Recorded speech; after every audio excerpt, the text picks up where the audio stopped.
Hi, நான் கவிதா ராம்ஜி. நம்ம Madras கைகோர்ட் எக்ஸாமுக்கான preparation பார்த்துட்ருக்கோம். இன்றைக்கி என்ன பார்க்க போகிறோம் அப்படின்னா, பகுதி ஆவன பொது அறிவிலேருந்து சில முக்கியமான வினாக்கள் பார்க்க போகிறோம். பகுதியாக பொது தமிழ் ஃபுல்லாகவே முடிச்சிட்டோம். 8ஆம் வகுப்பு வரை தமிழ் ஃபுல்லாக முடிச்சிட்டோம். நம்மளோட சேனல் பிளேலிஸ்ட்டில் சேவ் பண்ணியிருக்கிறோம். பார்க்காதவங்க பார்த்து படிச்சுக்கோங்க. அதே மாதிரி பிடிஎஃப் வேணும் அப்படின்னு நினச்சிங்கன்னா நம்மளோட மெயில் ஐடி இது தான், kavitharamji2022@gmail.com அப்படிங்கிறது என்னோட மெயில் ஐடி. நீங்கள் இந்த மெயில் ஐடிக்கு காண்டாக்ட் பண்ணி நீங்கள் ஹேண்ட் ரிட்டன் நோட்ஸ் பிடிஎஃப் ஃபார்மேட்டில் வாங்கிக்கலாம். பிடிஎஃப்பில் எப்படி இருக்கும் அப்படின்னு பார்த்தோம்னா, பொது தமிழ் 8ஆம் வகுப்பு வரை கொடுத்துருக்குறோம். பொது அறிவு அப்படின்னு பார்த்தோம்னா நடப்பு நிகழ்வுகள், கரண்ட் அஃபேர்ஸ் எல்லாமே கொடுத்துருக்குறோம்.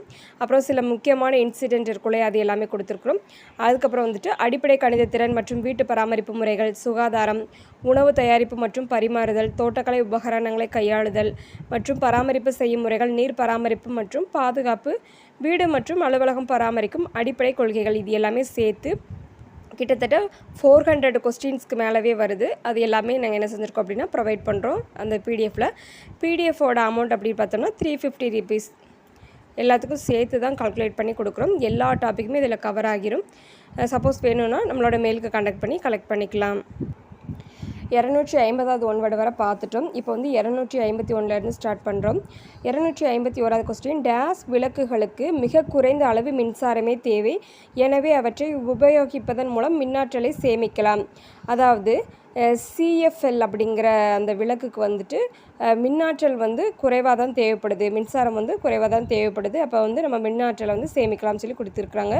நோட் பண்ணிக்கோங்க. இது அலுவலக பராமரிப்பு, வீட்டு பராமரிப்பில் கேட்குறதுக்கு வாய்ப்பு இருக்குது. அடுத்து 252வது கொஸ்டின், அதிகமான புரதம் உள்ள உணவு டேஸ் ஆகும், சோயா பீன்ஸ். அடுத்த கொஸ்டின், நெல்லிக்கனிகளில் ஆரஞ்சு பழங்களை விட டேஸ் மடங்கு அதிக வைட்டமின் சி காணப்படுகிறது, 20 மடங்கு. சீக்கிரம் படுக்கச் சென்று அதிகாலை எழும் பழக்கம் ஒரு மனிதனை நலமுடனும் வளமுடனும் மற்றும் அறிவுடனும் வைக்கிறது.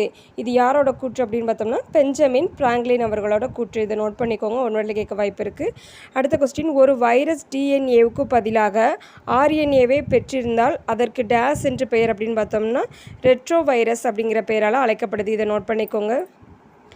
அடுத்த கொஸ்டின், நீர் என்பது ஒளிபுகும் தன்மை கொண்ட சுவையற்ற, மணமற்ற மற்றும் நிறமற்ற ஒரு வேதிப்பொருளாகும். நீர் அப்படிங்கிறது ஒளிபுகும் தன்மை கொண்ட சுவையற்ற, மணமற்ற, நிறமற்ற ஒரு வேதிப்பொருளாக காணப்படுது.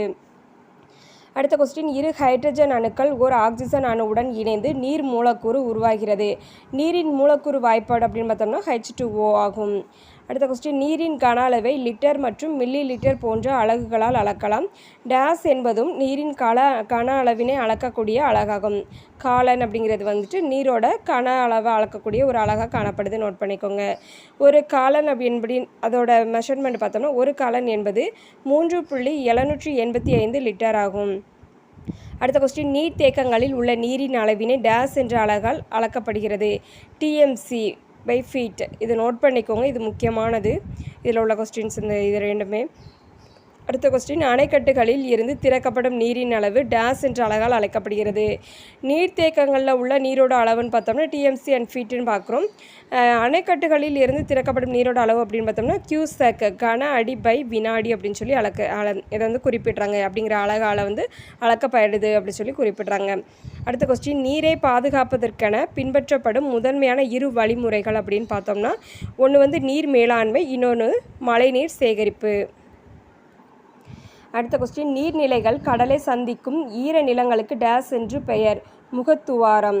அடுத்த கொஸ்டின், டேஸ் நிலத்திலிருந்து நன்னீரும் கடலிலிருந்து உப்பு நீரும் சந்திக்கும் இடமாகும். முகத்துவாரம் அப்படிங்கிறது நிலத்திலிருந்து நன்னீரும் கடலிலிருந்து உப்பு நீரும் சந்திக்கக்கூடிய ஒரு இடமாக காணப்படுது. அதை தான் முகத்துவாரம் அப்படின்னு சொல்லி அழைக்கிறாங்க. அடுத்த கொஸ்டின், நீர் சுழற்சியானது 3 நிலைகளை கொண்டுள்ளது. அது என்னென்னு பார்த்தோம்னா ஆவியாதல், ஆவி சுருங்குதல், மழை பொழிதல் அப்படிங்கிற 3 நிலைகளில் நீர் சுழற்சியை அதாவது நீர் சுழற்சி அப்படிங்கிறது இந்த 3 நிலைகளை காணப்படுது. அடுத்த கொஸ்டின், இந்த நீர் சுழற்சினை டேஸ் என்றும் அழைக்கின்றோம். நீர் சுழற்சியை எப்படி அழைக்கிறோம் அப்படின்னு பார்த்தோம்னா ஹைட்ரலாஜிக்கல் சுழற்சி. இதை நோட் பண்ணிக்கோங்க, வெரி வெரி இம்பார்ட்டன்ட். இதுக்கு முன்னாடி ஒன்வேர்டில் கேட்டிருக்காங்க. இந்த நீர் சுழற்சி எப்படி அழைக்கிறாங்க அப்படின்னு பார்த்தோம்னா ஆவியாதல், ஆவி சுருங்குதல், மழை பொழிதல் அப்படிங்கிற நிகழ்வு இருக்கு இல்லையா, இதை ஹைட்ரலாஜிக்கல் சுழற்சி அப்படின்னு சொல்லியுமே அழைக்கிறாங்க. அடுத்த கொஸ்டின், வீட்டில் நீர் சுத்திகரிப்பின் பொழுது பெருமளவு உவர்ப்பு நீர் வெளியேறுகிறது. வெளியேறிய உவர்ப்பு நீரினை மீள பயன்படுத்தும் சிறந்த வழி யாதெனின். இது எதுக்காக பயன்படுத்துகிறோம் அப்படின்னு கேட்டிருக்காங்க. அந்நீரை செடிகளுக்கு நீரூற்ற பயன்படுத்தலாம். இது வெரி வெரி இம்பார்ட்டன்ட், நோட் பண்ணிக்கோங்க. அடுத்து நன்னீர் சூழ்நிலை மண்டலம் அப்படின்னு பார்த்தோம்னா குளம், ஏரி, நதி. அடுத்து உயிரின சிதைவிற்கு உள்ளாகும் கழிவு அப்படின்னு பார்த்தோம்னா சமையலறை கழிவுகள். அடுத்த கொஸ்டின், களைக்கொல்லிகளின் பயன்பாடு டேஸ் மாசுபாட்டை உருவாக்கும். நில மாசுபாடு, நீர் மாசுபாடு. அடுத்து பொறுத்துக்க கொடுத்துருக்குறாங்க, ஆல்ரெடி மேட்ச் பண்ணி வச்சுருக்கிறேன். உயிரின கூறுகள் அப்படின்னு பார்த்தோம்னா விலங்குகள். சாக்கடை கழிவுகள் நீர் மாசுபாடு. செயற்கை உரங்கள் நில மாசுபாடு. பாலைவனம் நிலவாழ் சூழ்நிலை மண்டலம். புகை காற்று மாசுபாடு. அடுத்து பொறுத்துக்க இது மேட்ச் பண்ணி தான் வச்சுருக்கிறேன். வெள்ளம் அதிகளவு மழை. மேற்பரப்பு நீர் ஏரிகள். சூரிய ஒளி ஆவியாதல். மேகங்கள் நீராவி. உறைந்த நீர் துருவங்கள். அடுத்த கொஸ்டின், டேஸ் மற்றும் காய்ச்சல் ஆகியவை பொதுவான தொற்று நோய்களாகும். அதாவது சளி மற்றும் காய்ச்சல் அப்படிங்கிறது வந்து பொதுவான ஒரு தொற்று நோய்களாக வந்து காணப்படுது. அடுத்த கொஸ்டின், டெங்கு காய்ச்சலானது TEN12 வைரஸால் தோற்றுவிக்கப்பட்டு டேஸ் என்ற கொசுக்களினால் பரவுகிறது அப்படின்னு பார்த்தோம்னா ஏடிஸ் எஜிப்டி அப்படிங்கிற கொசுக்களால் வந்து பரவப்படுது. அடுத்த கொஸ்டின் பார்க்க போகிறோம்.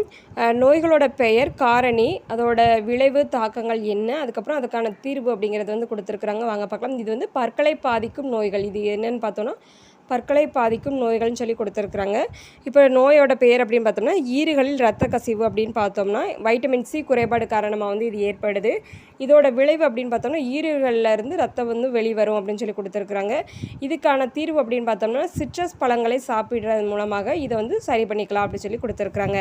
அடுத்து வந்து பற்சிதைவு அப்படிங்கிற பெயர் நோயோட பெயர் பார்க்குறோம்.